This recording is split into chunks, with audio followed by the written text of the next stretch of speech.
Hello, अस्सलाम वालेकुम friends. उम्मीद करता हूँ आप लोग अच्छे होंगे, खैरियत से होंगे और कोरोना वायरस से बचे हुए होंगे। आप देख रहे हैं इन्फिनिट नॉलेज और आज की इस वीडियो में हम देखेंगे कि रैम बेसिकली क्या चीज़ है, इसकी एब्रीविएशन क्या है, इसकी वर्किंग क्या है, उसके फंक्शन क्या हैं, इसकी टाइप्स क्या हैं, ये क्या रोल प्ले करती है हमारे पीसी और लैपटॉप में। तो आइए चलें वीडियो स्टार्ट करते हैं।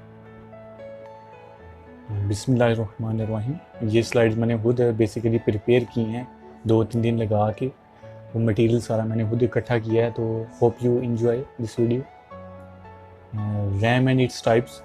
तो basically RAM stands for random access memory, also called volatile memory or temporary memory. It is a type of temporary storage device.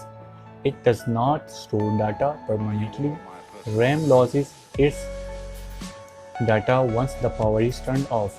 RAM जो बेसिकली होती है वो जब लाइट चली जाती है या जैसे ही आप अपने पीसी या लैपटॉप की पावर ऑफ करते हैं तो उसी टाइम उसका डाटा लॉस हो जाता है। उसके अंदर वो रहता नहीं उसका, जैसे रीड ओनली मेमोरी का डाटा रहता है। जैसे ही आप अपना पीसी ऑन ऑफ करें या रीस्टार्ट करें तो डाटा आपको उसी हालत में मिलेगा, आपके फोल्डर में सेव हुआ। लेकिन रैम के अंदर ऐसा नहीं होता, इसलिए इसको वोलेटाइल मेमोरी कहते हैं। और आगे चलते हैं हम types of RAM, static RAM and dynamic RAM. Static RAM is a type of RAM that keeps the data feed to it. It never has to be refreshed.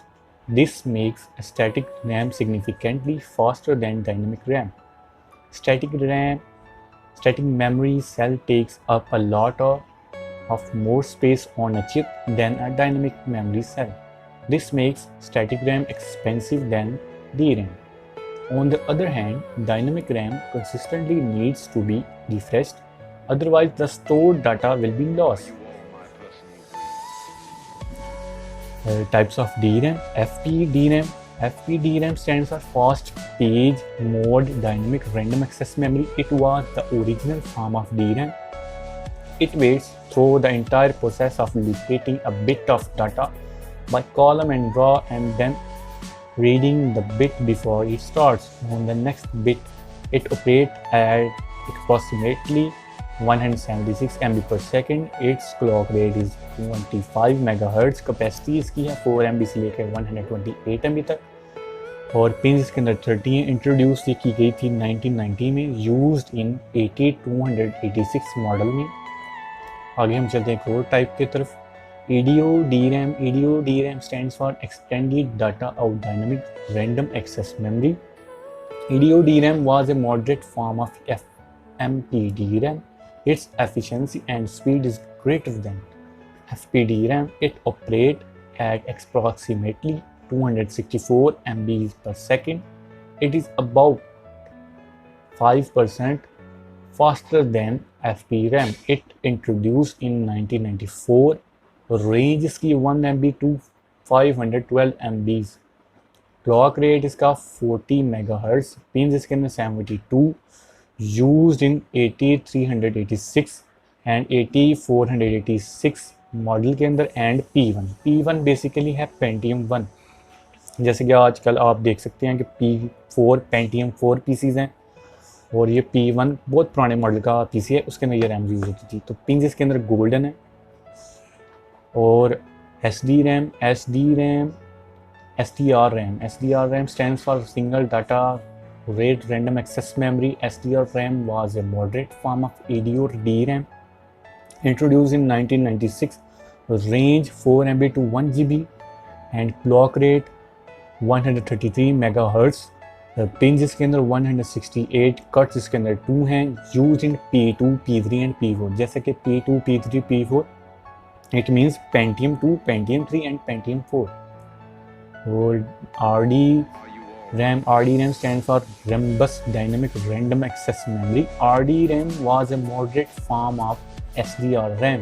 Its efficiency and speed is much greater than SDRAM.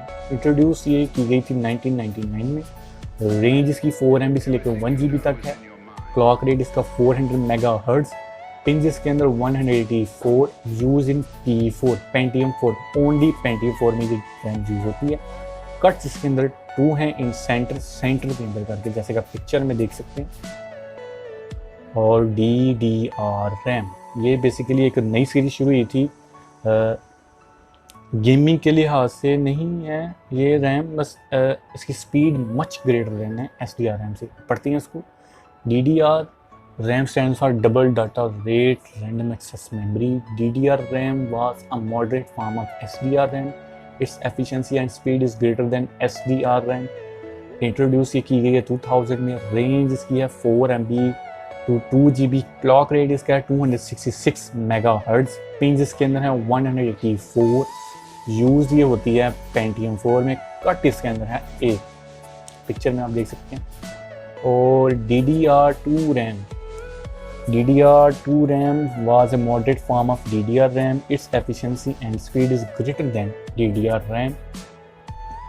Introduced in 2003. Range इसकी है 32 MB से लेकर 2 GB तक। Clock rate है इसका 533 megahertz. Ping इसके अंदर 240 हैं। Use in P4 PD dual two core, core two duo and quad core PCs के अंदर ये यूज़ होती हैं। कट इसके अंदर 1 है, आप पिक्चर में देख सकते हैं। और DDR3 RAM was a moderate form of DDR2 RAM. Its efficiency and speed is greater than DDR2 RAM. Introduce ये की गई 2007 में। रेंज इसकी है 512 MB to 4 GB। Clock rate इसका 800 मेगाहर्ट्ज है। पिंस इसके अंदर 240 हैं। Use in i1, i3, i5 and i7। ये बेसिकली सीरीज है इंटेल की, कोर आई जिसको आप कहते हैं। कट इसके अंदर 1 है। और लास्ट हमारे पास आती है RAM DDR4 RAM. DDR4 RAM was a moderate form of DDR3 RAM. Its efficiency and speed is greater than DDR3 RAM. Introduce in 2012। Range इसकी है 512 से लेकर 8 GB तक। क्लॉक रेट है इसके अंदर 1600 मेगाहर्ट्ज। पिंस इसके अंदर 240। Used in Core i7 and i9। Cut इसके अंदर 1 है। DDR4 रैम बेसिकली आजकल के हर पीसीज के हाईली पीसीज के अंदर रिकमेंड की जाती है, एम्बेड की जाती है। तो इसके अंदर गेमिंग परफॉर्मेंस बहुत अच्छी होती है। और जैसे कि आजकल के आप नॉर्मल पीसी लेते हैं ना, dual core, core two duo, जैसे आपने रैम के अंदर पढ़ा होना है, उसके साथ DDR2 से कम DDR2 रैम लगी होती है। और जो हाई क्वालिटी के थोड़े बहुत आ जाते, क्वाड कोर आ गया, डुअल कोर आ गया, कोर टू डू आ गया, उसके अंदर DDR3 ने। और जो आजकल के i5 जनरेशन, जो कोर आई की जनरेशन चल रही है, उसके अंदर ये DDR4 की रैम लगी होती है। और गेमिंग के लिहाज से ये रैम अच्छी होती है। इसके अंदर बेसिकली पिन का बताया गया कि पिन के अंदर कैसी है, ये बेसिकली एवेल्यूएशन है रैम की, कि रैम किस तरह एवेल्यूएट हुआ है, किस तरह उसने अपग्रेड की है अपनी पिन्स को, अपनी परफॉर्मेंस को, अपनी शेप को। तो आप इसको देख सकते हैं। नेक्स्ट हम करते हैं conclusion. The amount of RAM matters more than the type of RAM. This is because more the RAM available in a system, more number of tasks can be performed simultaneously without any performance drop. आगे आते हैं future of RAM. Future computers and electronic gadgets will need memory chips that are smaller, faster and cheaper than those of today.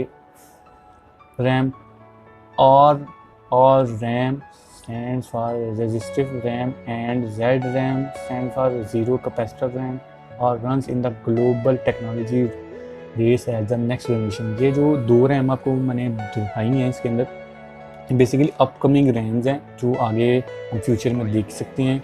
Zero capacitor जिसमें कोई capacitor नहीं लगा हुआ, register वाली RAM होगी इसके अंदर। तो थैंक यू आपका इस वीडियो देखने के लिए। मैं आपको छोटी सी टिप देना चाहूँगा, अगर आप रैम इस्तेमाल करना चाहते हो तो बेसिकली आप कोई पीसी लेना चाहते हैं, शॉप वाला आपसे पूछता है कि भाई कौन सी रैम लगवानी है, तो आप बेसिकली उसको कहें DDR4 रैम लगाएंगे, क्योंकि DDR4 रैम बेसिक आप DDR4 रैम लगाएंगे 512 MB की, और उसके मुकाबले में आप रखें DDR2 या DDR3 रैम GB की, तो फिर भी DDR4 रैम जो कि 512 MB का है वो 1 GB से बेटर परफॉर्मेंस करेगा। तो ये बहुत फ़र्क होता है इसके अंदर। तो उम्मीद करता हूँ आपको वीडियो अच्छी लगी होगी। तो मिलते हैं नेक्स्ट वीडियो में, तब तक के लिए अल्लाह हाफिज़, अपना ख्याल रखिएगा और दुआ में याद रखिएगा। चैनल को सब्सक्राइब कर दें, अगर अच्छी लगी हो वीडियो लाइक कर दें, शेयर कर दें। अल्लाह हाफिज़।